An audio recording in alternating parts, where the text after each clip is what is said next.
বিহু নামত গাইছে পাহাৰু আমাৰে ভয়ামু আমাৰে ঐ বুঢ়ালুইত মিলনৰ হাকু অতি কৈছে নেহৰ বহাগৰ বিহুতি নাপাতি কেনে কৈ থাকো পাহাৰ আৰু ভয়াম সামৰিব পৰা উৎসৱ অসমত এটাই আমাৰ বিহুটো বিহুৰ মাজত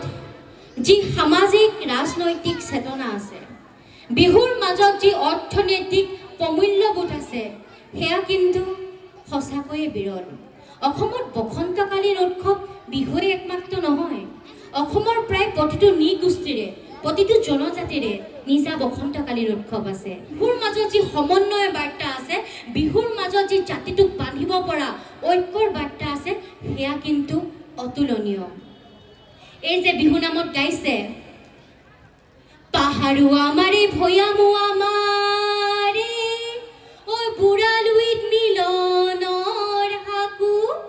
অতি কৈছে নেহৰ বহাগৰ বিহুতি নাপাতি কেনে কৈ থাকো পাহাৰ আৰু ভয়াম সামৰিব পৰা উৎসৱ অসমত এটাই আমাৰ বিহুটো আহোম চুতীয়া কোচ কছাৰী মৰাণ মটক মিচিং ৰাভা বড়ো কাৰ্বি সকলোকে সামৰিব পৰা উৎসৱ অসমত এটাই আমাৰ বিহুটো সেইবাবে বিহুৱে যি সম্প্ৰীতিৰ বাৰ্তা দিয়ে সেয়া আন কোনো উৎসৱৰ মাজত আমি বিচাৰি নাপাওঁ এই যে বিহু নামত কয় তোৰো মনে গ'লে মোৰো মনে গ'লে কি কৰিব জাতি কোলে ভাৰতৰ আন আন প্ৰান্তত যেতিয়া জাতিভেদ প্ৰচলিত হৈছে সেই সময়ত সকলো জাতিভেদ নস্যাৎ কৰি অসমত বিহুৱে সম্প্ৰীতি বাণী প্ৰচাৰ কৰিছে বিহু আজিৰ নহয় সেই অনাদি কালৰ পৰা যুগ যুগান্তৰৰ পৰা বিহু আমাৰ জাতীয় অস্তিত্বৰ প্ৰতীক বিহু সেই বিহুৱে প্ৰমাণ অসমীয়া জাতিৰ সেই উচ্চ মানসিকতাৰ সেই চেতনাক আমি ধৰি ৰাখিব লাগিব সেই চেতনাক আমি হৃদয়ঙ্গম কৰিব নোৱাৰোনে বিহুৰ মাজত আছে অৰ্থনৈতিক বাৰ্তা অসমীয়া সমাজ জীৱনৰ লগতে অসমীয়া জাতীয় অৰ্থনীতি গঢ়িব পৰা প্ৰতিটো উপাদান বিহুৱে স্পৰ্শ কৰিছে বিহুৱে কুটিৰ শিল্পৰ কথা কৈছে বিহুৱে কৃষিৰ কথা কৈছে বিহু নামত গাইছে যোৱাবেলি শাওনত খেতি ভাল নহল সৰহকৈ নেপালো ধান বিহুৰে পাছতে পথাৰলৈ ওলাবি নকৰি আনলৈ কাণ বিহুৰ পাছতে খেতিৰ বতৰলৈ আহিব গতিকে বিহুৱে সোঁৱৰাই দিছে মানুহক যে আমি নিজৰ কৃষ্টিৰ লগতে কৃষিও জীয়াই ৰাখিব লাগিব বিহু নামত আমাৰ অসমীয়া সমাজ জীৱনৰ গ্ৰাম্য অৰ্থনীতিৰ কথা কোৱা হৈছে যদি আমি সেই গ্ৰাম্য অৰ্থনীতিৰ কথা অনুভৱ কৰিব পাৰোঁ তেতিয়াহ'লে জাতীয় অৰ্থনীতি গঠন কৰিবলৈ অসমীয়াৰ সংজ্ঞা বিচাৰি ফুৰিবলৈ আমি আৰু হাবাথুৰি খাব নালাগে 2000 চনতে ভৱেন্দ্ৰনাথ শইকীয়াই প্ৰান্তিকৰ পাতত লিখিছিল কৃষিয়ে তেওঁলোকৰ জীৱন সংশোধন কৰিব নোৱাৰেনে আজি ডিমলৈ আহি অনুভৱ কৰিছোঁ যে ইয়াৰ বহু লোকে কৃষি প্ৰধান এক জীৱন যাপন কৰিছে সেই কৃষিক অধিক শক্তিশালী ৰূপত প্ৰতিষ্ঠা কৰি কিদৰে আমি বিশ্ব দৰবাৰলৈ নিব পাৰিম কিদৰে অসমীয়া উৎপাদিত সামগ্ৰীক আমি বিশ্ব বজাৰত উজ্বলাই তুলিব পাৰিম সেই চিন্তা চৰ্চা এই সীমান্তমূৰীয়া অঞ্চলৰ পৰাও হ'ব লাগিব সেই চিন্তা চৰ্চা আমি একেলগে কৰিব লাগিব বিহুৱে আমাক সেই চিন্তাৰ বীজ দিছে গতিকে মই আশা কৰিম অনাগত দিনত সেই বিহুৰ অৰ্থনৈতিক চেতনাক হৃদয়ঙ্গম কৰি অসমীয়াই পথাৰ আৰু বজাৰ নিজৰ হাতলৈ আনিব বিহুৰ মাজত আছে সামাজিক বাৰ্তা আজি আন্তৰ্জাতিক মাতৃ দিৱস আচলতে অসমীয়া সমাজত মাতৃ দিৱস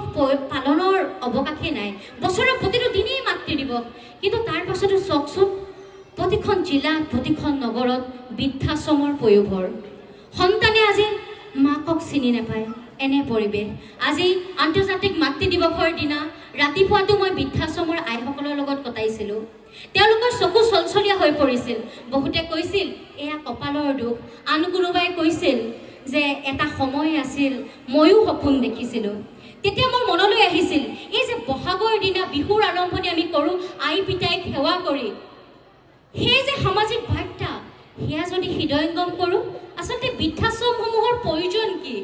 অকল সেয়াই নহয় বিহুৰ মাজত আছে এখন সুস্থ সমাজ গঢ়াৰ প্ৰতিটো বাৰ্তা বিহুৰ এক শক্তিশালী ৰাজনৈতিক চেতনাও আছে। মই এগৰাকী লোককৃষ্টিৰ শিল্পীৰ সন্তান। পিতাৰ 40 বছৰীয়া সংগ্ৰাম দেখিছোঁ ঢোল আৰু বিহুক লৈ।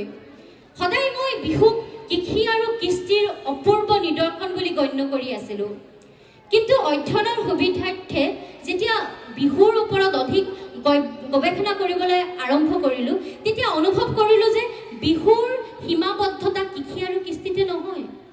বিহুৰ আছে স্পষ্ট সামাজিক, অৰ্থনৈতিক, ৰাজনৈতিক বাৰ্তা। শেহতীয়াকৈ মই প্ৰধানমন্ত্ৰী যুৱ মেণ্টৰশ্বিপ পাইছিলোঁ আৰু তেতিয়া উত্তৰ পূৰ্বাঞ্চলৰ গণতান্ত্ৰিক চেতনা অভ্যুত্থানৰ বিষয়ে মই অধ্যয়ন কৰিছিলোঁ। অহাবাৰ বিশ্ব গ্ৰন্থমেলাত মোৰ সেই কিতাপখন